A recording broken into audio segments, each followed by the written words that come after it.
கர்த்தர் நல்லவர், கர்த்தர் நல்லவர், கர்த்தர் நல்லவர்.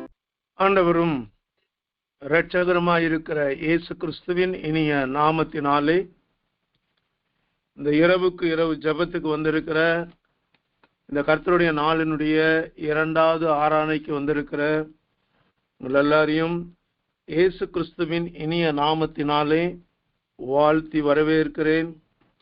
இயேசுவின் வல்லமை ஊழியங்கள் மூலமாய் நடைபெறுகிறதான இந்த ஊழியத்தை கர்த்தர் தொடர்ந்து ஆசீர்வதித்து மகிமையினாலும் கனத்தினாலும் முடிசூட்டி தேவ அபிஷேகத்தினாலே பல ஆயிரங்கள் ஆசீர்வதிக்கப்பட்டு வரப்போகிற ஆண்டவருடைய வருகைக்கென்று ஒரு திரளான கூட்டமானது இந்திய தேசத்தில் மட்டுமல்ல பல தேசங்களிலிருந்து புறப்படும்படியாய் இயேசுவின் வல்லமை ஊழியங்களை பொறுப்பெடுத்து நடத்துகிற அருமை போதகர் SSK சாமுவேல் ஐயா அவர்களை கர்த்தர் ஆசீர்வதித்து இன்னும் அவருடைய கிருபையினாலும் அவருடைய இரக்கத்தினாலும் எல்லா விதமான வல்லமையினாலும் முடிசூட்டுவாராக.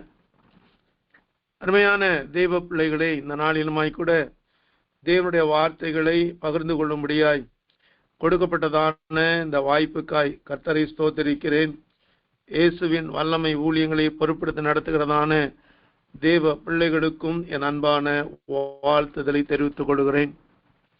இந்த நாளிலுமாய் கூட செய்திக்காய் தெரிந்து கொள்ளப்பட்டதான தேவனுடைய வார்த்தை பிலிப்பியர் எழுதின புஸ்தகம், பிலிப்பியர் பவுல் பிலிப்பியருக்கு எழுதின நிருபம் 1 அதிகாரம் 10 வசனமும் 11 வசனத்தையும் நான் வாசிக்கிறேன். பிலிப்பியருக்கு பவுல் எழுதின நிருபம் 1 அதிகாரம் 10 வசனமும் 11 வசனம். தேவனுக்கு மகிமையும் துதியும் உண்டாகும்படி இயேசு கிறிஸ்துவினால் வருகிற நீதியின் கனிகளால் நிறைந்தவர்களாகி நீங்கள் கிறிஸ்துவின் நாளுக்கென்று துப்புரவானவர்களும் இடரல் அற்றவர்களுமாய் இருக்கவும் வேண்டுதல் செய்கிறேன். உண்மையான தெய்வ பிள்ளைகளே, இந்த பிலிப்பியருக்கு பவுல் இந்த நிருபத்தை எழுதும் பொழுது பவுல் சிறைச்சாலையிலே வைக்கப்பட்டிருக்கிறார். அவர் வெளியே சென்று ஊழியம் செய்ய முடியாதபடி சிறையிருப்புக்குள்ளாய் நின்று அவர் தன்னுடைய தேவனுடைய ஊழியத்தை செய்து கொண்டிருக்கிறார். ஆகவே இந்த பிலிப்பியரை உற்சாகப்படுத்தும்படியாய் இந்த பிலிப்பியருக்கு வேண்டிய சில ஆலோசனை கொடுக்கும்படியாய் பவுல் சிறைச்சாலையிலிருந்து இந்த கடிதம் எழுதப்பட்டதாக சரித்திரம் சொல்லுகிறது. இதுல முக்கியமாய் பவுல் இந்த பிலிப்பியருக்கு சொல்ல வேண்டிய ஒரு காரியத்தை தெளிவாய் சொல்லுகிறதை நாம் பார்க்கிறோம். அது என்ன என்றால், நான் சிறைச்சாலையில் இருக்கிறேன், அது எனக்கு பெரிதான காரியம் அல்ல. ஆனால் நம் எல்லாருக்கும் ஒரு முக்கியமான காரியத்தை நீங்களும் நானும் அறிந்து கொள்ள வேண்டும், புரிந்து கொள்ள வேண்டும். இந்த காரியங்களிலே நீங்களும் நானும் தெளிவாய் இருக்க வேண்டும். இந்த நாட்களிலே என்னதான் இந்த பூமியிலே வாழ்ந்தாலும் சீக்கிரமாய் கர்த்தருடைய வருகை என்கிறதான ஒரு நாள் வரப்போகிறது. அதைதான் கிறிஸ்து சொன்னார். நீங்கள் என்று சொல்லி அந்த சபையாரை முழுவதுமாய் பவுல் எச்சரிக்கிறதை பார்க்கிறோம். நீங்கள் கிறிஸ்துவின் நாளுக்கென்று, அப்படி என்றால் இந்த உலகத்திலே பாடுகள் உண்டு, உலகத்திலே வேதனைகள் உண்டு, இந்த உலகத்திலே கண்ணீர் உண்டு.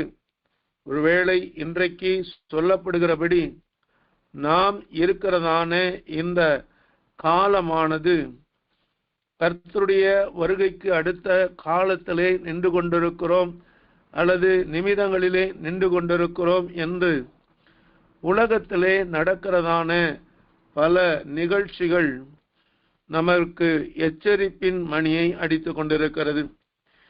கிட்டத்தட்ட 2000 ஆண்டுகளுக்கு முன்பாகவே பவுல் பிலிப்பு சபைக்கு இந்த எச்சரிப்பின் மணியை அவர் ஒலித்தார்.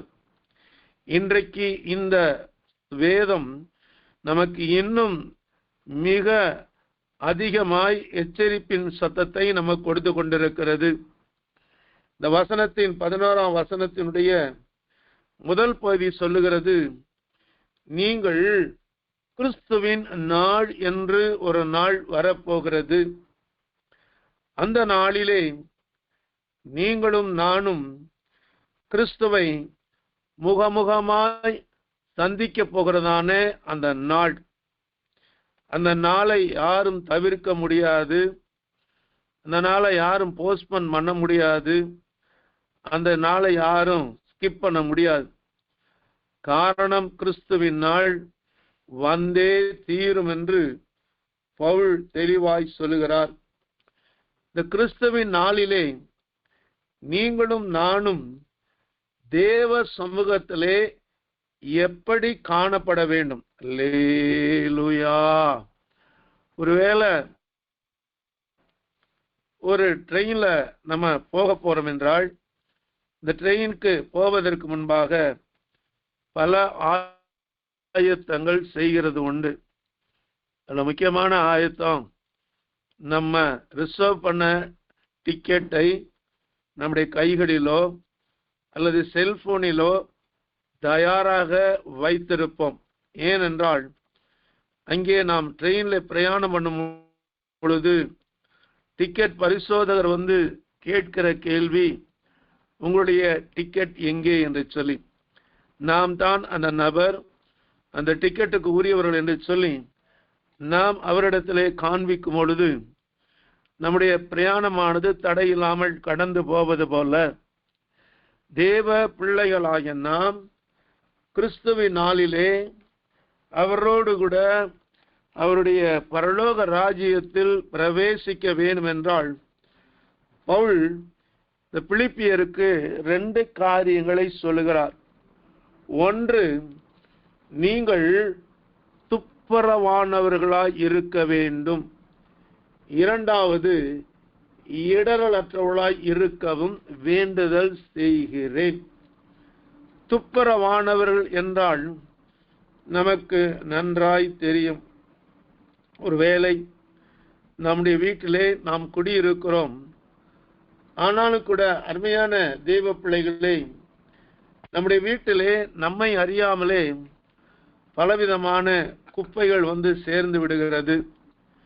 இந்த குப்பைகளை நாம் ஒவ்வொரு நாளும் 2 முறையோ 3 முறையோ சரியானபடி அதை பெருக்காவிட்டால், அதை துப்புரவு செய்யாவிட்டால், குப்பைகள் சேர்ந்து போய் அந்த வீட்டிற்கு ஒரு அருவருப்பையும் ஒரு நல்ல சூழ்நிலை கட்டளிடுகிறது போல, தேவ பிள்ளைகளாகிய நாம் துப்புரவானவர்களும் இடரல் அற்றவர்களாய் இருக்க பவுல் தன்னுடைய நிருபத்திலே எழுதுகிறார்.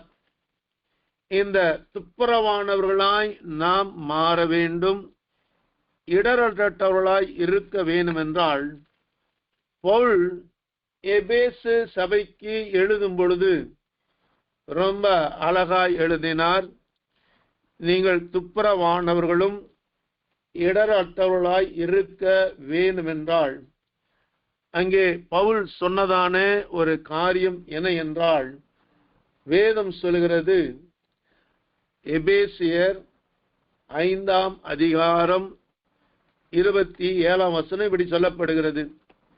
எபேசியர் 5:27, கரை திரை முதலானவைகள் ஒன்றும் இல்லாமல், இதுதான் முக்கியமான ஒரு காரியம். ஒரு 80%, 90%, 95% அப்படி அல்ல.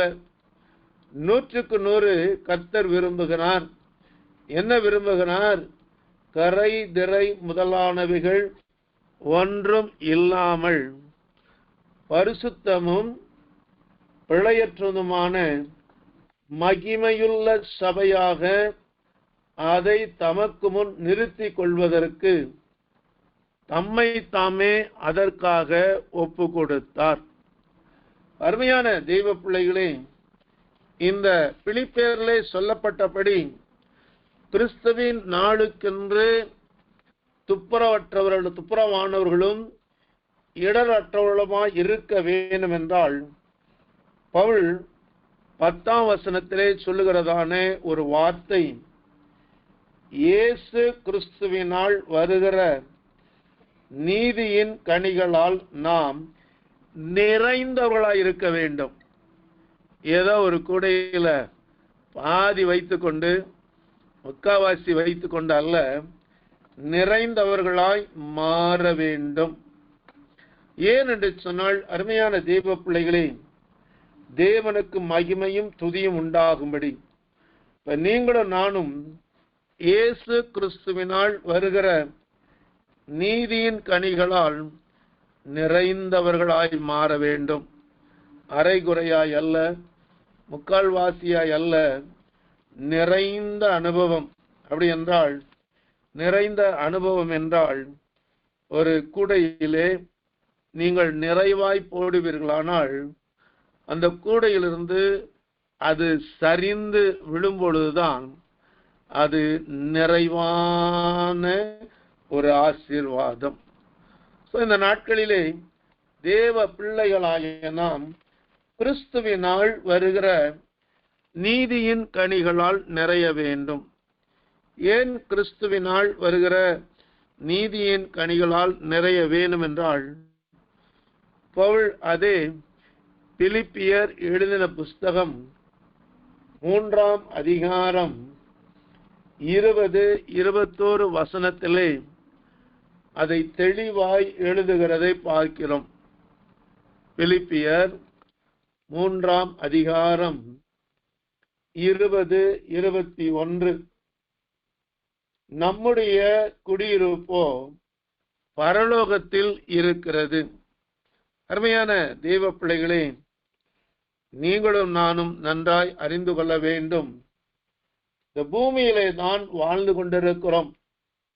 ஆனால் பவுல் தெளிவாய் சொல்லிவிட்டார், பூமியிலே நம்முடைய குடியிருப்பு பூமி அல்ல. இந்த பூமியிலே பரதேசிகளாய் நாம் வாழ்ந்து கொண்டிருக்கிறோம். பரதேசிகளாய் வாழ்ந்து கொண்டிருக்கிற நாம் தேவனால் நியமிக்கப்பட்டதான அந்த பரம அழைப்பின் பந்தய பொருளுக்காக இலக்கை நோக்கி நாம் ஓட வேண்டும். விசுவாசத்தை துவக்குகிறவரும் முடிக்கிறவருமாய் இருக்கிற இயேசுவை நோக்கி நமக்கு நியமிக்கப்பட்ட ஓட்டத்திலே ஓட வேண்டும். ஆகவே பவுல் தெளிவாய் சொல்லிவிட்டார், பூமியில எவ்வளவுதான் சேர்த்து வச்சு எவ்வளவுதான் நீங்க வச்சிருந்தாலும் இந்த பூமி நமக்கு சொந்தமானது அல்ல. இது ஒரு பரதேசியை போல கடந்து போகிற வாழ்க்கையிலே வாழ்ந்து கொண்டிருக்கிறோம். ஆகவே இந்த பூமியிலே வாழ்ந்து கொண்டிருக்கிற நாம், நம்முடைய குடியிருப்பு பரலோகத்தில் இருக்கிறது. வேதம் சொல்கிறது, அங்கே இருந்து கர்த்தராயிருக்கிற இயேசு கிறிஸ்து என்னும் இரட்சகர் வர எதிர்பார்த்து கொண்டிருக்கிறோம். அருமையான தெய்வ பிள்ளைகளே, இன்றைக்கு உங்களுடைய எதிர்பார்ப்பு எதை பார்த்து கொண்டிருக்கிறது? எதை நோக்கி நீங்கள் காத்து கொண்டிருக்கிறீர்கள்? உலகத்தினுடைய ஆஸ்திக்காகவோ, உலகத்திலே நீங்கள் சுகமாய் வாழ்ந்து இன்னும் தேவை சேர்க்க வேண்டியதெல்லாம் சேர்த்து நிம்மதியா இருக்க வேண்டும் என்று நினைத்து கொண்டிருக்கிறீர்களா?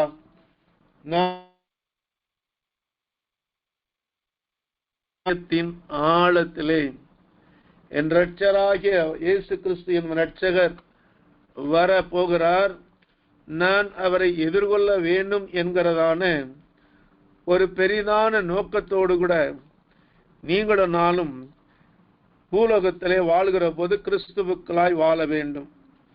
ஒருவேளை நமக்கு பிரியமானவர்களோ நெருங்கினவர்களோ வெளிநாடுகளுக்கு சென்று திரும்ப போகிறார்கள் என்று ஒரு சில மாதங்களுக்கு முன்பாகவே செய்தி வரும் பொழுது நம்முடைய எண்ணமெல்லாம் அவங்க வந்தோன்னு பார்த்துக்கலாம் என்று அல்ல, வருவதற்கு சில மாதங்களுக்கு முன்பாகவே அவப்படுகிறார்களோ இல்லையோ, வரப்போகிறதான அந்த நபர்களை சந்திப்பதற்கும் அவர்களை நம்முடைய வீட்டிலே தங்க வைப்பதற்கும் எதிர்பார்ப்போடு கூட நாம் செய்கிறதான ஆயத்தங்கள் பல விதங்களிலே ஆயிரக்கணக்காக இருக்கும். ஏன் இதை சொல்கிறேன்? வந்த பொழுது அந்த எதிர்பார்ப்பெல்லாம் மறைந்து போய்விடும். ஆனால் இரட்சகராகிய இயேசு கிறிஸ்து வர எதிர்பார்த்து கொண்டிருக்கிற நாம் எப்படி நம்மை ஆயத்தப்படுத்த வேண்டும், எப்படி நம்மை தயார்படுத்த வேண்டும், எதற்காக இப்படிப்பட்டதான ஒரு ஆயத்தம் தேவை என்று பவுல் அந்த 20ஆம் வசனத்திலே 21ஆம் வசனத்திலே தெளிவாய் எழுதி வைத்திருக்கிறதை பார்க்கிறோம்.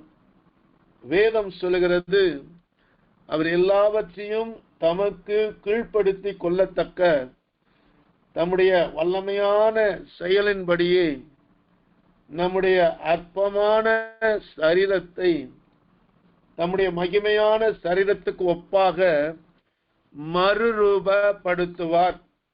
அல்லேலூயா.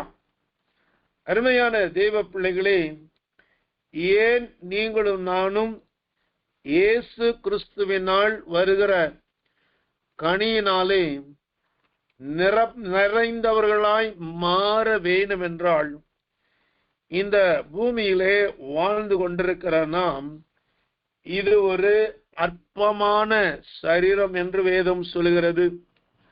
மண்ணான மனிதர்களாகிய நாம் விண்ணவராகிய ஆண்டவருடைய சாயலை அணிந்து கொள்ளப் போகிறதான ஒரு கால கட்டத்துக்குள்ளாய் நம்மை நாமே மாற்றிக்கொள்ளக்கூடிய ஒரு சூழ்நிலைக்குள்ளாய் தேவ பிள்ளைகள் இயேசு கிறிஸ்துவினால் வருகிற நீதியின் கனிகளால் நிறைந்தவர்களாய் இருந்தால் மட்டுமே வேதம் சொல்லுகிறபடி நம்முடைய அற்பமான சரீரம் கிறிஸ்துவின் மகிமையான சரீரத்துக்கு ஒப்பாக மறுரூபப்படுத்துவார். அல்லேலூயா. நீங்களும் நானும் அதை செய்ய முடியாது. ஆண்டவர் ஒருவரால மட்டும்தான் செய்ய முடியும். அது எப்படி செய்ய முடியும் என்றால், நீங்களும் நானும் நீதியின் கனிகளினாலே நிறைந்தவர்களாய் நாம் நம்மை மாற்றிக்கொள்ள வேண்டும். ஏனென்றால் அருமையான தெய்வ பிள்ளைகளே, இந்த அற்பமான சரீரமானது தேவனுடைய மகிமையான சரீரத்துக்கு ஒப்பாக மறுரூபப்படுத்தப்பட வேண்டும் என்று வேதம் அழகாய் நமக்கு எழுதப்பட்டிருக்கிறது. ஆகவே இந்த நாட்களிலே தேவ பிள்ளைகளாகிய நாம் தேவனுடைய மகிமையான சரீரத்துக்கு ஒப்பாக மறுரூபப்படுத்தப்பட வேண்டும் என்றால், வேதம் நமக்கு சொல்கிறதான நீதியின் கனிகளால் நிறைந்தவர்களாய் தேவனுடைய கரத்தை நாம் பற்றி கொண்டவர்களாய் தேவனோடு கூட நடக்கத்தக்கதான ஒரு அபிஷேகத்தினாலும் ஒரு ஆசீர்வாதத்தினாலும் நிரப்பப்பட வேண்டும். ஆகவேதான் பவுல் இந்த நீதியின் கனிகளினால் ஒரு தேவ பிள்ளை நிரப்பப்பட வேண்டும் என்றால் அவர் சொன்னதான ஒரு காரியம் இப்படி சொல்லப்படுகிறது. ரோமர் 12ஆம் அதிகாரம் 1-2 வசனங்கள் சொல்லப்படுகிறது. நீதியின் கனிகளால் நிறைந்து இந்த அற்பமான சரீரம் கிறிஸ்துவின் மகிமையான சரீரத்துக்கு ஒப்பாக மறுரூபப்பட வேண்டும் என்றால் பவுல் ரோமருக்கு இவ்விதமாய் எழுதினார். ரோமர் எழுதின நிருபம் 12ஆம் அதிகாரம் 1-2 வசனங்கள். ரோமர் 12ஆம் அதிகாரம் 1-2 வசனங்கள். அப்படி இருக்க சகோதரரே, நீங்கள் உங்கள் சரீரங்களை பரிசுத்தமும் தேவனுக்கு பிரியமான ஜீவ பலியாக ஒப்பு கொடுக்க வேண்டும் என்று தேவனுடைய இரக்கங்களை முன்னிட்டு உங்களை வேண்டிக் கொள்கிறேன். இதுவே நீங்கள் செய்யத்தக்க புத்தியுள்ள ஆராதனை. அப்படி என்றால் அருமையான தேவ பிள்ளைகளே, அற்பமான சரீரம் தேவனுடைய மகிமையான சரீரத்துக்கு ஒப்பாக மாற வேண்டும் என்றால் நாம் செய்யக்கூடிய ஆராதனையானது புத்தியுள்ள ஆராதனையாயிருக்க வேண்டும். இன்னைக்கு எங்க பார்த்தாலும் ஆராதனைகள் நடைபெறுகிறது. இந்த ஆராதனை எத்தனை ஆராதனையிலே தேவனுக்கு பிரியமான ஆராதனை செய்கிறார்கள், தேவனை உண்மையோடும் உத்தமத்தோடும் பயபக்தியோடும் கர்த்தரை ஆராதிக்கிறார்கள் என்று நாம் பார்க்கும் பொழுது சில ஆராதனைகள் எல்லாம் வித்தியாசமான முறையிலே இருக்கிறது. ஒரு மனிதனுடைய தேவ பிள்ளையுடைய ஆராதனை எப்படி இருக்க வேண்டும்? நம்முடைய சரீரங்களை பரிசுத்தமும் தேவனுக்கு பிரியமுமான ஜீவ பலியாய் ஒப்பு கொடுக்க வேண்டும். அல்லேலூயா.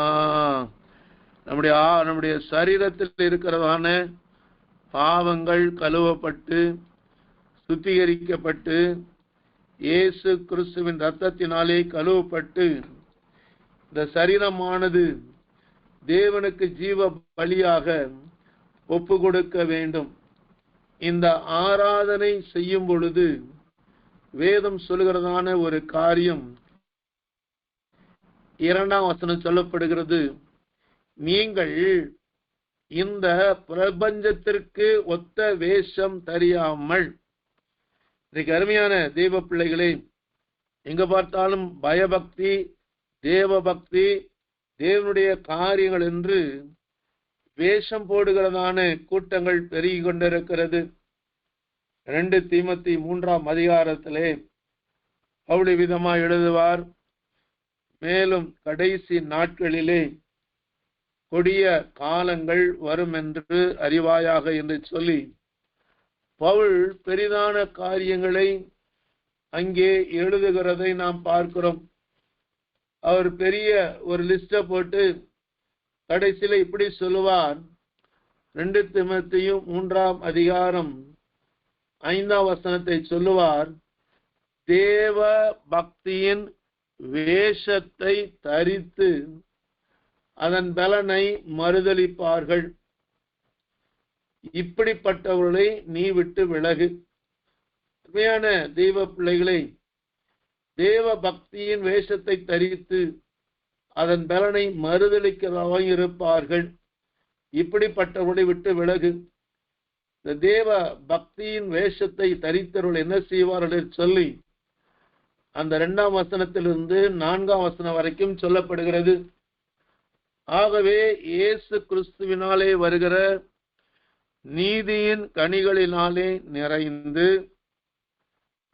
கர்த்தருடைய நாளிலே துப்புரவானவர்களும் இடரற்றலுமாய் இருக்கும்படியாய் வேண்டுதல் செய்த பவுல், இந்த அற்பமான சரீரம் கிறிஸ்துவின் மகிமையான சரீரத்திலே ஒரே நிமிஷத்திலே ஒரே இமைப்பொழுதிலே நாம் மறுரூபமாக்கப்பட்டு கிறிஸ்துவோடு கூட மேகங்கள் மேல் எடுத்து கொள்ளப்படுவோம் என்று தெசலோனிக்கேயர் 1 தெசலோனிக்கேயர் 4ஆம் அதிகாரத்திலே பவுல் இந்த மறுரூப அனுபவங்களை குறித்து எழுதப்பட்டிருக்கிறதை பார்க்கிறோம். ஆகவே இந்த நாட்களிலே தேவ பிள்ளைகளாகிய நாம் இந்த பிரபஞ்சத்திற்கு ஒத்த வேஷம் தரிக்க கூடாது. ஆராதனைக்கு கர்த்தர் சில வழிமுறைகளை வைத்திருக்கிறார், சில நெறிமுறைகளை வைத்திருக்கிறார். அந்த ஒழுங்கின்படி நாம் ஆராதிக்கும் பொழுது அந்த ஆராதனையானது தேவனாலே அங்கீகரிக்கப்பட்டு தேவனாலே ஆசீர்வதிக்கப்பட்டு நம்முடைய சரீரமானது தேவனுக்கு முன்பாக ஜீவ பலியாக மாறி கிறிஸ்து இயேசுவினுடைய சாயல் நமக்குள்ளாய் தரிப்பிக்கப்படுகிறதான அல்லது வருகிறதான ஒரு காரியமாய் இருக்கிறது.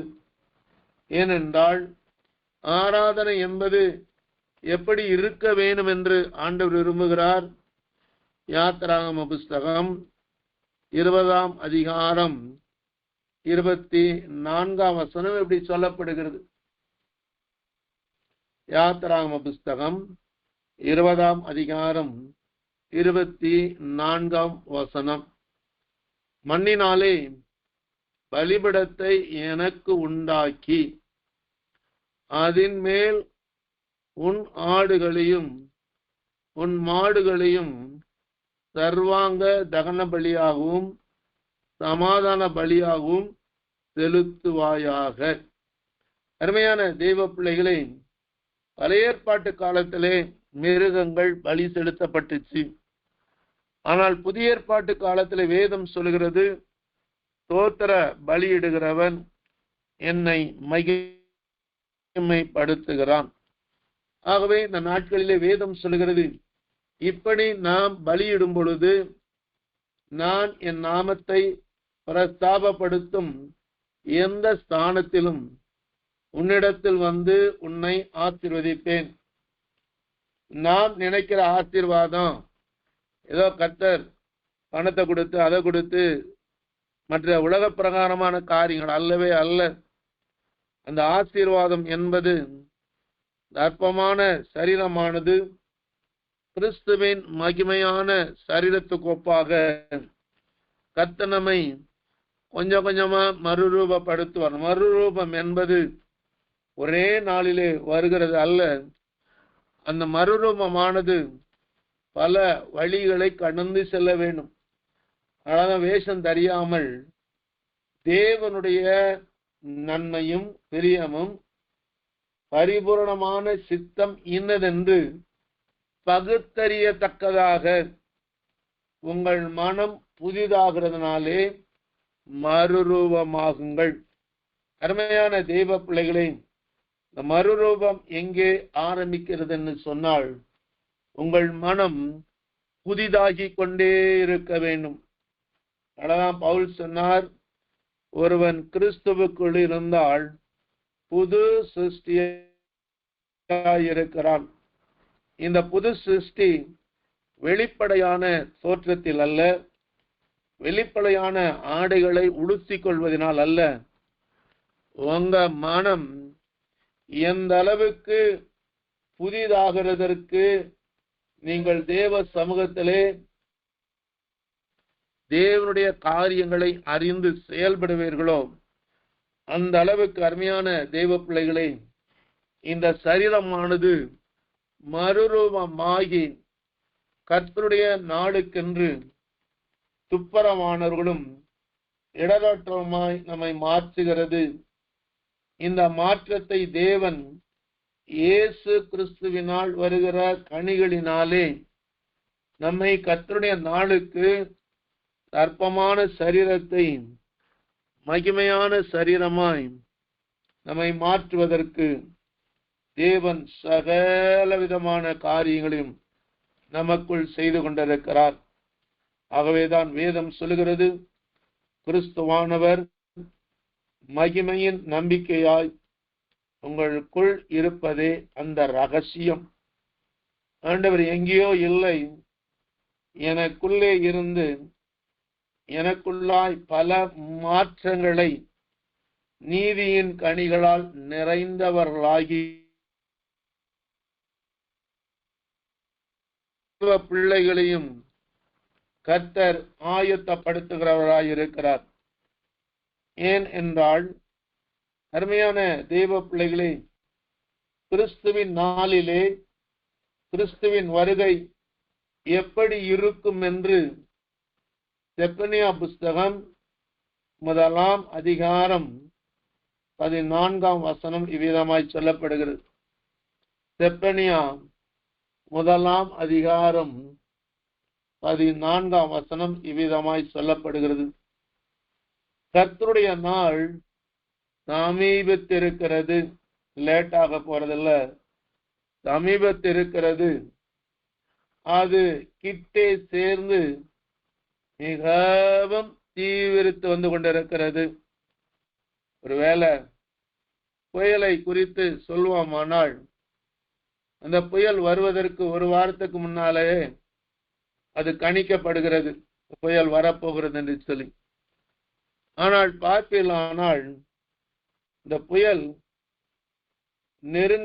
கடையை நெருங்க தீவிரித்து வருகிறது போல, அருமையான தெய்வ பிள்ளைகளே, கர்த்தருடைய பெரிய நாள் சமீபித்திருந்தது போக அது மிகவும் தீவிரித்து வந்து கொண்டிருக்கிறது. இந்த தீவிரித்து வந்து கொண்டிருக்கிற நாளிலே கிறிஸ்துவின் கனிகளால் நிறைந்து துப்புரவானவரும் இடலற்றவருமாய் இருப்பீர்களானால் அற்பமான சரீரம் தேவனுடைய மகிமையான சரீரத்துக்கு ஒப்பாக மறுரூபப்படும். இல்லை என்றால் என்ன நடக்கும்? அது மிகவும் தீவிரித்து வருகிறது. கர்த்தருடைய நாள் என்கிற சத்தத்துக்கு, அது இன்னும் வரல, அந்த சத்தம் கேட்கப்படுகிறது. இதோ மணவாளன் வருகிறார் என்கிற சத்தத்துக்கு பராக்கிரமசாலி முதலாய் அங்கே மனங்கசந்து அழுவான். யார்? பெரிய பராக்கிரமசாலி, தேசத்தை அசைத்த மனிதன். இந்த கர்த்தருடைய நாள் வருகிறது என்ற சத்தத்துக்கு அவனாலே தாங்க முடியாதபடி அவன் அலறுகிறதான, மனங்கசந்து அலறுகிறான். மனம் புதிதாகிறதுனாலே மறுரூபம் ஆக வேண்டிய நாம் அற்பமான சரீரம் மறுரூபம் ஆவதற்காக மனம் புதிதாகிறதுனாலே மறுரூபம் ஆகும் பொழுது இப்படிப்பட்டதான அழல் நமக்கு இருக்காது. ஆனால் கர்த்தருடைய சத்தத்தை கேட்டு கர்த்தருடைய காரியங்களிலே மனம் புதிதாகிறதுனாலே மறுரூபம் ஆகாவிட்டால் ஒரு நாள் வரும், அந்த நாளிலே எவ்வளவு பெரிய பராக்கிரமசாலியும் மனங்கசந்து அழுவான் அல்ல, அலறுவார்கள். அழுவது என்பது வேறே, அலறுவது என்பது வேறே. ஏனென்றால் அந்த நாளை குறித்து வேதம் சொல்கிறது, அந்த நாள் உக்கிரத்தின் நாள், அது இக்கட்டும் இடுக்கமுமான நாள், அது அழிவும் வாழ்கடிப்புமான நாள், அது இருளும் அந்தகாரமான நாள், அது மப்பும் மந்தாரமான நாள். அருமையான தெய்வ பிள்ளைகளே, கிறிஸ்துவின் நாளுக்கென்று துப்புரவானவர்களும் இடலற்றவர்களுமாய் நீங்கள் ஆயத்தப்படாவிட்டால், உங்களை ஆயத்தப்படுத்திக் கொள்ளாவிட்டால், அந்த நாளை குறித்து வேதம் பயங்கரமாய் எச்சரிக்கிறது. அந்த நாள் எப்படிப்பட்ட நாளாயிருக்கும் என்று சொல்லப்படுகிற வசனத்தை நான் திரும்ப சொல்லட்டும். கர்த்தருடைய நாள் என்கிற சத்தத்துக்கு பராக்கிரமசாலி முதலாய் அங்கே மனங்கசந்து அழுவான். அந்த நாள் உக்கிரத்தின் நாள், அது இக்கட்டும் இடுக்கமுமான நாள், அது அழிவும் பாழ்கடிப்புமான நாள், அது இருளும் அந்தகாரமுமான நாள், அது மப்பும் மந்தமான நாள். ஆகவே அருமையான தெய்வ பிள்ளைகளை, இன்றைக்கு நீங்களும் நானும் கர்த்தருடைய வருகைக்காய் ஆயத்தப்பட வேண்டுமென்றால், இந்த வருகைக்கு நீங்களும் நானும் தயாராக வேண்டுமென்றால், பவுல் சொன்னது போல இயேசு கிறிஸ்துவினால் வருகிற நீதியின் கனிகளால் 50% அல்ல, நிறைந்தவர்களாய் நாம் மாற வேண்டும்.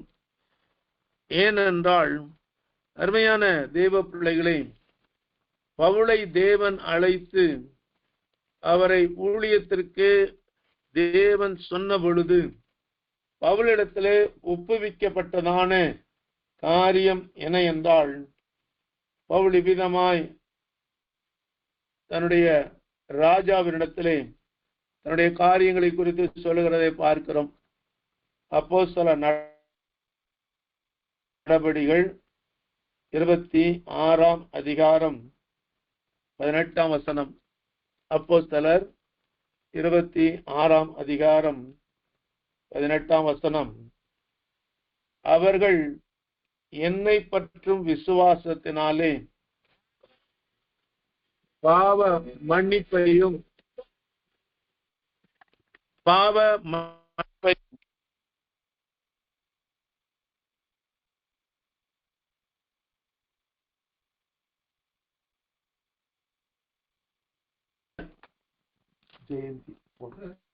அருமையான தெய்வ பிள்ளைகளை, ஆண்டவருடைய ஆசை என்ன, தரிசனம் என்ன, விருப்பம் என்பதை தேவன் பவுலுக்கு சொல்கிறார்.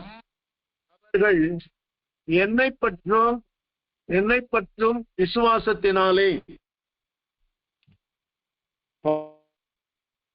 பாவ மன்னிப்பையும் பரிசுத்தமாக்கப்பட்டவர்களுக்குரிய சுதந்திரத்தையும் பெற்றுக்கொள்ள வேண்டும். நம்முடைய தேவனுடைய விருப்பம் எந்த அளவிற்கு ஒவ்வொரு மேலையும் ஒரு பெரிய தாகத்தோடு, எதிர்பார்ப்போடு, ஏக்கத்தோடு இருக்கிறார் என்பதை பவுலிடத்திலே கர்த்தர் தன்னுடைய பாரத்தை பகிர்ந்து கொள்கிறார். நீ செய்ய போகிறதான ஊழியம் ஏதோ பேர் புகழுக்காய் அல்ல, ஏதோ மற்றவர்கள் உன்னை புகழ்வதற்காய் அல்ல. ஒரு கூட்ட ஜனங்கள் என்னை பற்றும் விசுவாசத்தினாலே பாவ மன்னிப்பையும் பரிசுத்தமாக்கப்பட்டவருக்குரிய சுதந்திரத்தையும் பெற்றுக்கொள்ள வேண்டும் என்கிறதான அப்படிப்பட்டதான தரிசனத்தோடு கூட ஊழியம் இருக்க வேண்டும் என்று அங்கே தேவன் பவுலிடத்தில் சொன்னார். அதற்காக தான் சொன்னார், அவர்கள் இருளை விட்டு ஒளியின் இடத்திற்கும் சாத்தானுடைய அதிகாரத்தை விட்டு தேவனிடத்திலே திரும்பும்படிக்கு அவருடைய கண்களை திறக்கும் பொருட்டு இப்பொழுது உன்னை அனுப்புகிறேன். அருமையான தெய்வ பிள்ளைகளே, பரிசுத்தமாக்கப்பட்டவர்களுடைய சுதந்திரத்தை பெற்றுக்கொள்ளும்படியாய் இந்த சுதந்திரத்தை பெற்றுக்கொள்ள வேண்டும் என்றால் தேவ பிள்ளைகளாகிய நாம் பாவ மன்னிப்பையும் பரிசுத்தமாக்கப்படுகிறதான அனுபவத்தை தேவ பிள்ளைகளாகிய நீங்களும் நானும் பெற்றுக்கொள்ள வேண்டும் என்று கர்த்தர் அதிகமாய் விரும்புகிறார்.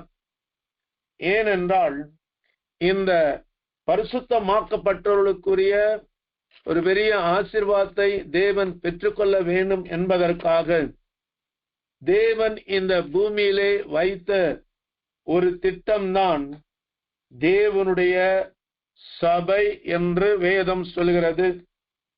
அப்போஸ்தலர் நடபடிகளிலே நீங்கள் பார்ப்பீர்களானால் அங்கே வேதம் சொல்கிறது, ரட்சிக்கப்பட்டவர்களை கர்த்தர் அனுதினமும் சபையிலே சேர்த்தார் என்று சொல்லி வேதம் சொல்கிறது. சபையிலே ஒரு மனிதன் சேர்க்கப்படுவதனுடைய நோக்கம் என்ன, அல்லது சபையிலே அந்த மனிதன் ஒரு அங்கத்தினராய் தேவனால் உருவாக்கப்படுவதனுடைய நோக்கம் என்ன என்பதை பவுல் தெளிவாய் அறிந்திருந்தார். இந்த சபைக்குள்ளாய் ஒரு மனிதர் ரட்சிக்கப்பட்டவர்களாய் அறிந்து கொள்ள வேண்டும் என்றால் அறிமுகமானால் மட்டும் போதாது.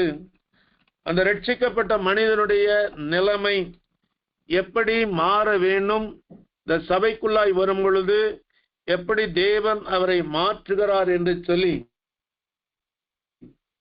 அழகாய் எபேசியர் எழுதின புஸ்தகம் 4 அதிகாரம் 11 வசனத்திலே வாசிக்கிறார்.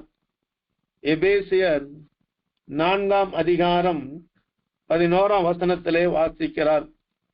அதைவிட இந்த 3 அதிகாரம் 16 வசனத்திலே சொல்லப்படுகிறது.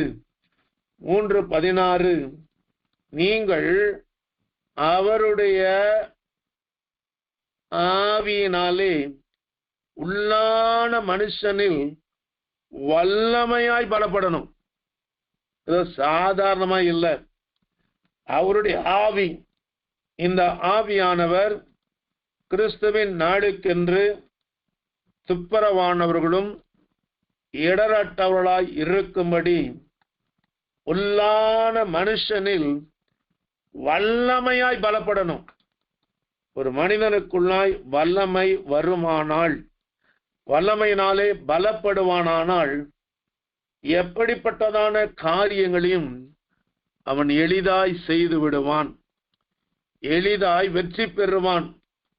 ஏனென்றால் வேதம் அழகாய் சொல்கிறது, உள்ளான மனுஷன் வல்லமையாய் பலப்பட வேண்டும் என்றால் விசுவாசத்தினாலே கிறிஸ்து உங்கள் இருதயங்களில் வாசமாயிருக்க வேண்டும்.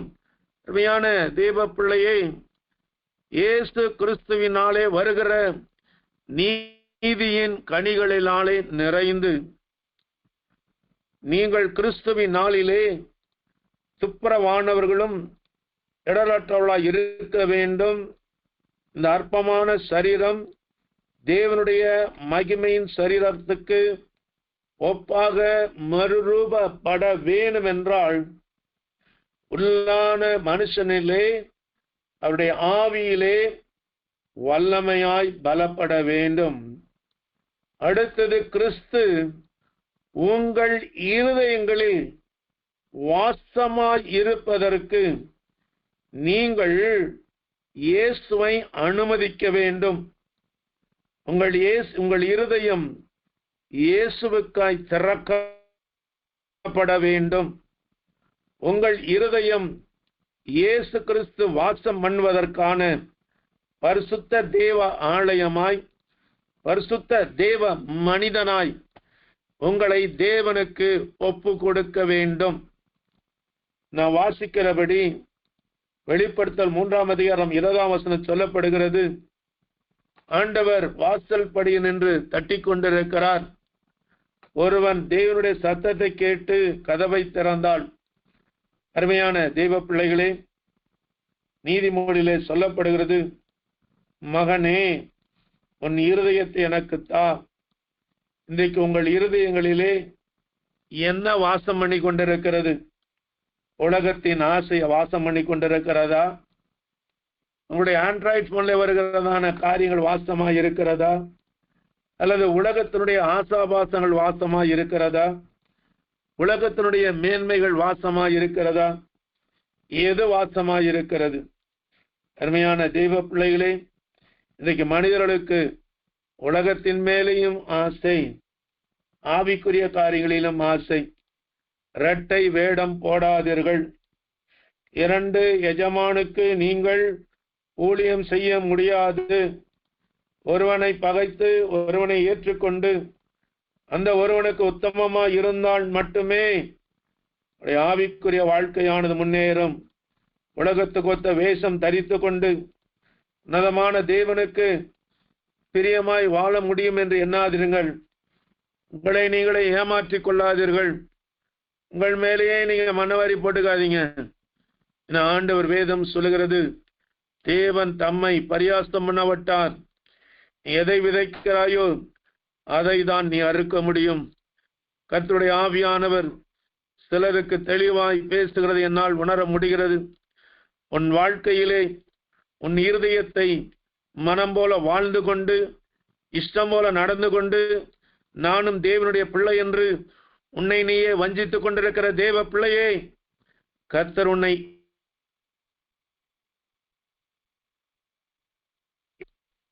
வேதம் சொல்லுகிறது, தன் பாவங்களை மறைக்கிறவன் வாழ்வடைய மாட்டான், அவைகளை அறிக்கை செய்து விட்டுகிறவன் இரக்கம் பெறுவான். உன் இருதயத்தை, உன் கழுத்தை கடினப்படுத்தாதே. சடுதியிலே நாசம் வரும். சடுதியிலே எதிர்பார்க்காத சம்பவம் உன்னை தள்ளி கொண்டு போய்விடும். அருமையான தெய்வ பிள்ளையே, ஆண்டவர் கிறிஸ்து உங்கள் இருதயங்களிலே வாசமாய் இருக்க விரும்புகிறார். நீங்கள் அன்பிலே வேரொன்றி நிலை பெற்றவளாக மாற வேண்டும் என்று ஆண்டவர் இன்றைக்கு விரும்புகிறார். ஏனென்றால் 19ஆம் வசனம் இவ்விதமாய் சொல்லப்படுகிறது. அறிவு கட்டாத அந்த அன்பை அறிந்து கொள்ள வல்லவர்களாய் மாற வேண்டும். கர்த்தர் என் மேல ஏன் அன்பு வைக்கிறாரு? அவருடைய அன்பு என்னை நோக்கி ஏன் வருது? உலகத்திலே ஒருவேளை நான் தள்ளப்பட்டாலும், உலகத்தாலே கைவிடப்பட்டாலும், உலகத்தால் ஏற்றுக்கொள்ளாவிட்டாலும் கர்த்தர் ஏன் என் மேல அன்பு வைத்திருக்கிறார் என்று சொன்னாள். அருமையான தேவ பிள்ளைகளே, அந்த அன்பை அறிந்து கொள்ள வல்லவர்களாய் மாறுவது. ஏனென்றால் தேவனுடைய சகல பரிபூரணத்தினாலும் நிரப்பப்படவும் அவர் தமது மகிமையினுடைய ஐஸ்வர்யத்தின்படி உங்களுக்கு அனுக்கிரகம் பண்ண வேண்டும். நீங்கள் தேவனுடைய சகல பரிபூரணத்தினாலும் இந்த பூமியிலே நிரப்பப்பட வேண்டும். அதோடு மட்டுமல்லாமல் சபையை ஏன் கர்த்தர் கொடுத்திருக்கிறார் என்றால், வேதம் சொல்லுகிறது, மேலும் நாம் அனைவரும், ஒருவேளை இந்த செய்தியை கேட்டுக்கொண்டிருக்கிற அருமையான தேவ பிள்ளையே, நீ எந்த சூழ்நிலையில் இருக்கிறாய் என்று எனக்கு தெரியாது. ஆவியானுடைய விருப்பம், ஆவியானுடைய வாஞ்சை, ஆவியானுடைய தாகம், ஆவியானுடைய எதிர்பார்த்தல், ஆண்டவர் உன்னை நோக்கி அவர் நின்று கொண்டிருக்கிற காரியம் என்னவென்றால், நாம் அனைவரும், இதை கேட்டுக்கொண்டிருக்கிற அனைவரும் குமாரனை பற்றும் விசுவாசத்தினாலும். இந்த குமாரனை பற்றி விசுவாசித்தோம் என்றால் என்ன? யோவான் 3ஆம் அதிகாரம் 16ஆம் வசனம் வீதமாய் சொல்லப்படுகிறது. தேவன் தம்முடைய ஒரே பேரான குமாரனை விசுவாசிக்கிறவன் எவனோ அவன் கெட்டு போகாமல் நித்திய ஜீவனை அடையும்படிக்கு அவரை தந்தருளி விளவாய் அன்பு கூர்ந்தார். அருமையான தேவ பிள்ளையே, தேவனுடைய அன்பை அறிந்து கொள்ள உனக்கு ஆசை இருக்கிறதா? வேதம் சொல்லுகிறது, தேவனுடைய குமாரனை பற்றி விசுவாசம். இந்த விசுவாசம் என்ன? நீ கெட்டு போகாமல் நித்திய ஜீவனை தேவனோடு கூட பகிர்ந்து கொள்ளும்படியான பாக்கியவானாய் அழைக்கப்பட்டிருக்கிறாய். உலகத்திலே எத்தனையோ கோடி மக்கள் உண்டு. இந்தியாவிலே எத்தனையோ கோடி மக்கள் உண்டு. அவர்கள் பக்தி உள்ளவர்கள். அவர்கள் தங்களுடைய தெய்வத்திற்காக காண்பிக்கிற பக்தி கொஞ்ச நஞ்சம் அல்ல. அந்த பக்தியை நாம் அதை பார்த்து வெட்கப்படுகிறதான காரியம். ஏனென்றால் அவர்கள் காண்பிக்கிறதான பக்தி அவ்வளவு வைராக்கியமாக இருக்கிறது. நமக்கு பக்தி என்கிற வேஷத்திலே வாழ்ந்து கொண்டிருக்கிறமே ஒழிய உண்மையான பக்தி இன்னும் வெளிப்படவில்லை. ஆகவே இந்த நாட்களிலே தேவ பிள்ளைகளாகிய நாம் குமாரனை பற்றி விசுவாசம், நித்திய ஜீவனை பெற்றுக்கொள்ள வேண்டும். நாம் கெட்டு போக கூடாது என்று வேதம் சொல்லுகிறது. வேதத்தை நாம் வாசிக்கும் பொழுது வேதம் நமக்கு தெளிவாய் சொல்கிறது, நாம் அனைவரும் தேவனுடைய குமாரனை பற்றும் விசுவாசத்திலும் அறிவிலும் ஒருமைப்பட்டவர்களாய் மாற வேண்டும். நம்முடைய சிந்தைகள் சிதறக்கூடாது, நம்முடைய எதிர்பார்ப்பு சிதறக்கூடாது, நம்முடைய இருதயமானது வழி விலகி போகக்கூடாது. இருதயத்திலே கிறிஸ்துவானவர் வாசமாய் இருப்பதற்கான சூழ்நிலைகளையும் பரிசுத்தத்தையும் தேவ பிள்ளைகள் கர்த்தரோடு கூட நடக்கத்தக்கதான வாய்ப்புகளை அதிகமாய் பயன்படுத்திக் கொள்ள வேண்டும். ஏனென்றால் வேதம் சொல்லுகிறது, ஏனோக்கு என்கிற மனிதனை குறித்து வேதம் சொல்லுகிறது, அவன் இயேசுவோடு கூட 300 வருஷம் அவன் இயேசுவோடு கூட நடந்தான். பிறகு அவன் குடும்பம் இருந்தது, எல்லாம் இருந்தது, காணப்படாமல் போனான். அருமையான தெய்வ பிள்ளைகளே, பல ஏற்பாட்டு காலத்திலே தேவனோடு கூட தேவ பிள்ளைகள் சஞ்சரித்தார்கள். ஆனால் புதிய ஏற்பாட்டு விசுவாசிகளாகிய உங்களுக்கும் எனக்கும் தேவன் கொடுத்த பெரிய ஆசீர்வாதம், அசைக்க முடியாத ஆசீர்வாதம், கிறிஸ்து உங்கள் இருதயங்களிலே வாசமாயிருக்கிறார். அல்லேலூயா. அல்லேலூயா. நீ சாதாரணமான ஒரு மனிதன் அல்ல. வானத்தையும் பூமியும் உண்டாக்கின சர்வ வல்லமையுள்ள இயேசு கிறிஸ்து உங்கள் இருதயங்களில் வாசமாய் இருக்கிறார் என்றால் அதை விட வேறு என்ன இந்த உலகத்திலே உங்களுக்கு தேவை? வேறு என்ன உங்களுக்கு ஆசை வேணும்? அருமையான தெய்வ, இந்த நாட்களிலே கர்த்தர் அதிகமாய் நம்மோடு கூட செயல்பட விரும்புகிறார். நம்மோடு கூட வாஞ்சிக்கு வாழ விரும்புகிறார். நம்முடைய இருதயங்களிலே தங்கியிருக்க விரும்புகிறார்.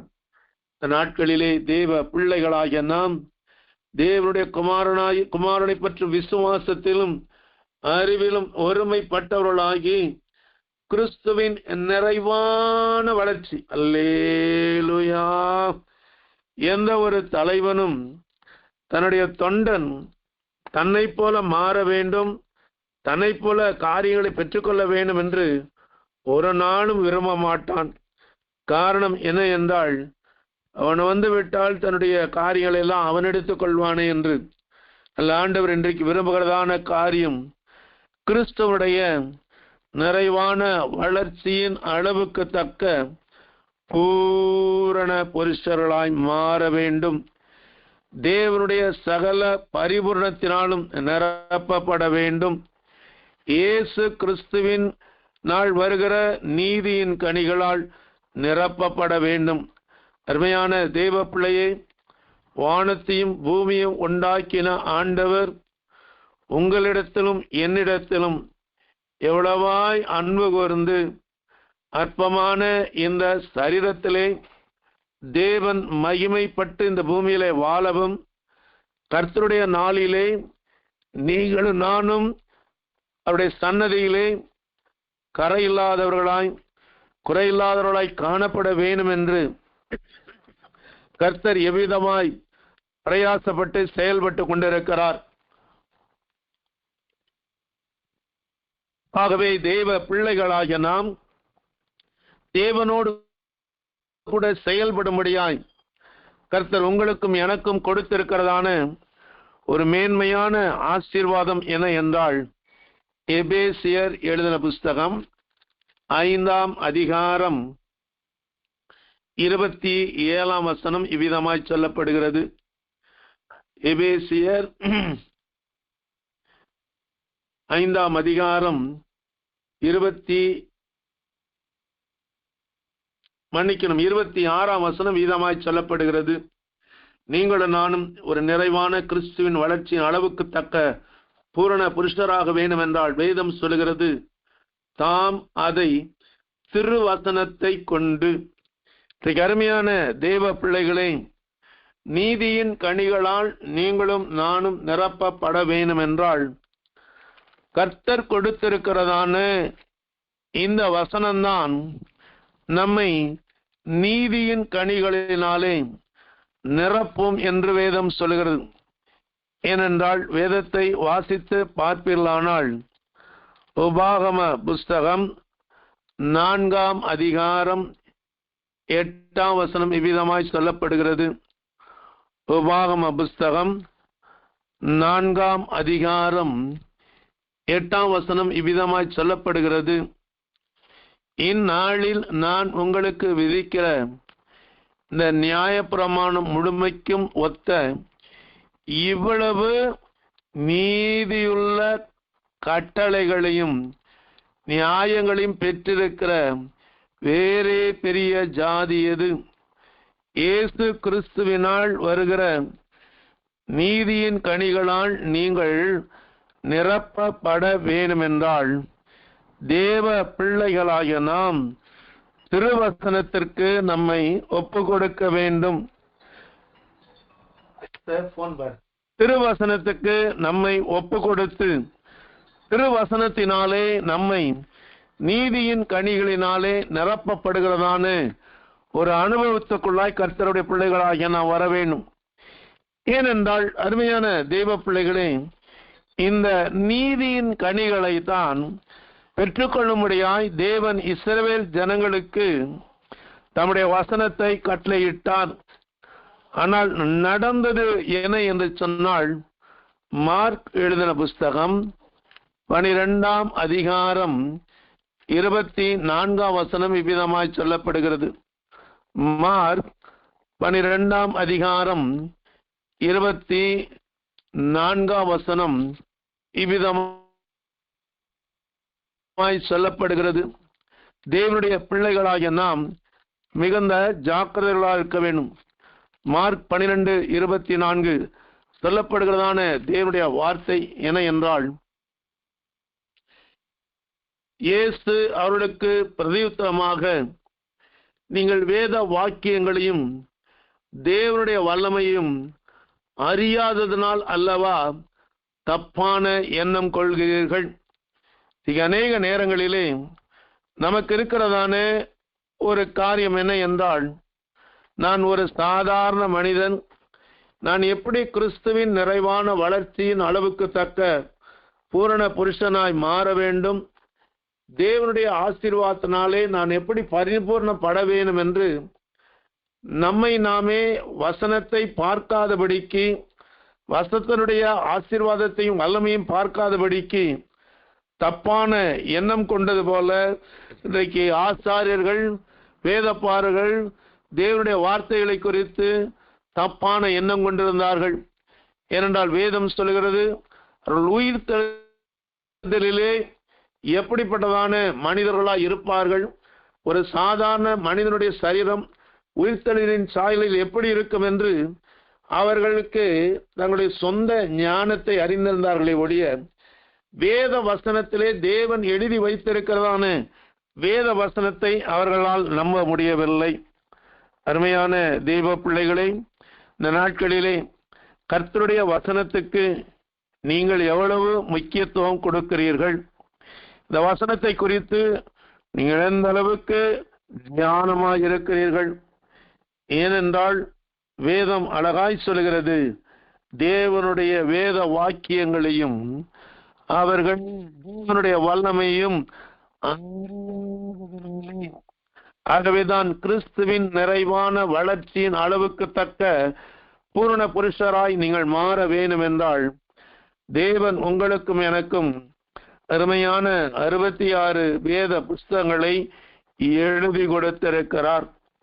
ஆகவே இந்த நாட்களிலே தேவ பிள்ளைகளாகிய நாம் வசனத்துக்கு நேராய் நம்மை ஒப்பு கொடுப்போம். ஆவியானவர் நமக்கு சொல்கிற வார்த்தைக்கு 100க்கு 100 கீழ்ப்படிவோம். கர்த்தரது நாட்களிலே நமக்கு நல்ல ஒரு தேவ மனிதனை கொடுத்திருக்கிறார். அருமையான போதகர் SSK சாமுவேல் ஐயாவை கர்த்தர் கொடுத்திருக்கிறார். அவர் மூலமாக வேதத்திலே பல ரகசியங்களை இன்றைக்கு கர்த்தர் நமக்கு போதித்துக் கொண்டிருக்கிறார். நம்முடைய அறிவுகளை தெளிவுபடுத்திக் கொண்டிருக்கிறார். அருமையான தேவனே, இந்த இரவுக்கு இரவு ஜெபம், போராட்ட ஜெபத்திலே நிறைய பேர் வந்து ஒழுங்கும் கிரமமாய் கர்த்தருடைய வார்த்தைகளுக்கு கேட்டு உங்களை நீங்களே ஆயத்தப்படுத்தி கொண்டிருக்கிறீர்கள் என்று எனக்கு தெரியாது. ஏனென்றால் வேதம் தெளிவாய் சொல்கிறது, யோவான் 5ஆம் அதிகாரம் 39ஆம் வசனம் வீதமாய் சொல்லப்படுகிறது. யோவான் 5:39, வேத வாக்கியங்களை ஆராய்ந்து பாருங்கள், அவைகளால் உங்களுக்கு நித்திய ஜீவன் ஒன்றென்று எண்ணுகிறீர்களை, என்னை குறித்து சாட்சி சொல்லுகிறவர்களும் அவைகளை. அருமையான தேவ பிள்ளைகளே, உங்களுக்கு நித்திய ஜீவன் வேணும் என்றால் தேவ பிள்ளைகளாகிய நாம் வேத வசனத்திற்கு நம்மை முக்கியத்துவம் கொடுத்து சமூகத்திலே நம்மை ஒப்பு கொடுக்க வேண்டும். ஏனென்றால் அதே யோவான் எழுதின சுவிசேஷம் 20ஆம் அதிகாரம் 31ஆம் வசனம் சொல்லப்படுகிறது. யோவான் 20:31, இயேசு தேவனுடைய குமாரனாகிய கிறிஸ்து என்று நீங்கள் விசுவாசிக்கும்படியாகவும் விசுவாசித்து அவருடைய நாமத்தினாலே நித்திய ஜீவனை அடையும்படியாக எழுதப்பட்டிருக்கிறது. அருமையான தேவ பிள்ளைகளை, இந்த நாட்களிலே தேவ பிள்ளைகளாகிய நாம் அதிகமாய் வேத வசனத்துக்கு நேராய் கடந்து போகும் நேரம் அதிகமாகுவதனாலே செய்தியை நான் சுருக்கிக் கொள்ள விரும்புகிறேன். இந்த நாட்களிலே தெய்வ பிள்ளைகளாகிய நாம் வேதத்தை அதிகமாய் நாம் ஏற்றுக்கொண்டு அதிகமாய் செயல்படும்படியாய் தேவன் உங்களுக்கும் எனக்கும் பிரகாசமுள்ள மனக்கண்களை தருவாராக. வேதத்தை வாசிக்கும் பொழுது அப்போஸ்தலர் 17ஆம் அதிகாரம் 11ஆம் வசனம் வீதமாய் சொல்லப்படுகிறது. அவர்கள் இந்த வேத வசனத்தை இவ்விதமாய் செய்தார்களாம். அந்த பட்டணத்தார் மனவாஞ்சிய வசனத்தை ஏற்றுக்கொண்டு காரியங்கள் இப்படி இருக்கிறதா இந்த தினந்தோறும் வேத வாக்கியங்கள் ஆராய்ந்து பார்த்ததினாலே உள்ளவனை பார்க்கலும் நற்குணசாலிகளாக இருந்தார்கள். அதனால் அவர்களில் அநேகம் பேரும் கனமுறுதி கிரேக்களில் அநேக ஸ்திரீகளும் புருஷர்களும் விசுவாசித்தார்கள். அருமையான தெய்வ பிள்ளையே, இந்த நாட்களிலே திரும்பவும் ஆண்டவர் சொல்வதான ஒரு காரியம், தேவனுக்கு மகிமையும் துதியும் உண்டாகும்படி இயேசு கிறிஸ்துவினால் வருகிற நீதியின் கனிகளால் நிறைந்தவர்களாகி கிறிஸ்துவின் நாளுக்கென்று துப்புரவானவர்களும் இடரோட்டர்களுமாய் இருப்பதற்கு கர்த்தர் உங்களையும் என்னையும் ஆயத்தப்படுத்தும்படியாய் தேவ சமூகத்தில் ஒப்பு கொடுத்து நாம் ஜெபிக்கலாம். அன்பின் தகப்பனே, இயேசு கிறிஸ்துவின் நாமத்தினாலே வருகிறோம். இந்த நாளிலுமாய் கூட ஆவியானவர் எங்களோடு கூட பேசி நம்முடைய வார்த்தைகளுக்கு நன்றி செலுத்துகிறோம். ஆண்டவரே, எங்களுக்கு இந்த பூமி சொந்தமானதல்ல, எங்கள் பரலோகத்தை நோக்கி பயணம் செய்து கொண்டிருக்கிறோம். ஆண்டவரே, கர்த்தருடைய நாள் தீவிரமாய் வந்து கொண்டிருக்கிறது. பராக்கிரமசாலி முதல் கொண்டு மனங்கசந்து அழுவான் என்று சொல்லப்படுகிறது. ஆனால் நாங்களோ கிறிஸ்துவின் கனிகளால் நிறைந்து துப்புரவான இடரற்றலாய் இருக்கும் பொழுது இயேசுவை முகமுகமாய் சந்தித்து இந்த அற்பமான சரீரம் கிறிஸ்துவின் மகிமையான சரீரத்துக்கு ஒப்பாக மறுரூபப்படுத்தப்பட வேண்டும் என்பதற்காக நாட்களில் எங்களுக்கு கொடுத்திருக்கிற ஆண்டவரே நல்ல சபைக்காய் நன்றி செலுத்துகிறோம். வேத வசனங்களுக்காய் நன்றி செலுத்துகிறோம். ஆலய ஆராதனைகளுக்காய் நன்றி செலுத்தும். ஒருவராது இப்படிப்பட்டதான ஆசீர்வாதத்தை இழந்து பரலோகத்தின் மேன்மை இழந்து விடாதபடி முழுமையாய் பெற்றுக்கொள்ள கிருபைதான். இந்த வார்த்தைகளை கேட்டுக்கொண்ட ஒவ்வொருவரும் நாம் அனைவரும் தேவனை பற்றி விசுவாசத்திலே நிறைந்தவர்களாகி தேவ ஆசீர்வாதத்தை பெற்றுக்கொள்ள கிருபைதான். தொடர்ந்து இயேசுவின் நல்லமை ஊழியங்களை ஆசீர்வதிங்க. தேவரே ஐயா SSK சாமுவேல் ஐயாவையும் ஆசீர்வதிங்க. குடும்பங்களை ஆசீர்வதிங்க. தொடர்ந்து இந்த ஊழியத்தில் இருக்க எல்லாரையும் ஆசீர்வதித்து நன்மை நாள் கிருபையால் நிரப்புங்க. தேவக்கார நீட்டப்படட்டும் தாழ்த்துக்கிறோம். எல்லா துதியும் மகிமையாகவும் உமக்கு செலுத்துகிறோம். எல்லாவற்றையும் எங்கள் மீட்பரும் இரட்சகருமாய் இருக்கிற இயேசு கிறிஸ்துவின் நாமத்தில் வேண்டுகிறோம் பிதாவே. ஆமென்.